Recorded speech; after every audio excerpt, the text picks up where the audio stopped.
কবরের জীবনটা আসল জীবন। বিশ্বনবী দোয়া করতেন, আল্লাহুম্মা ইন্না নাউযু বিকা মিন আযাবিল কবর।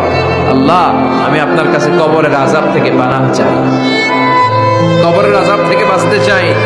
এই কবরের মধ্যে অনেক ফিতনা হবে, অনেক সুয়াল হবে। কবরে প্রশ্ন আছে না নাই? কথা বলেন।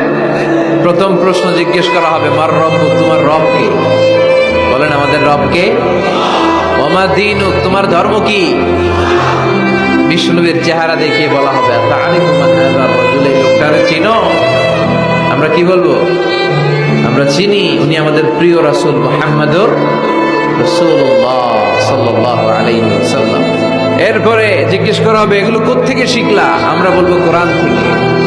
ফায়ুফসাহু লাহু কবরুহু ৭০ যিরাআন, সুন্দর সুন্দর উত্তর করতে পারলে আপনার কবরটারে ৭০ হাত লম্বা করে দেওয়া হবে। ইফতাহু লাহু বাবুন ইলাল জান্নাহ, জান্নাতের দিকে একটা দরজা লাগিয়ে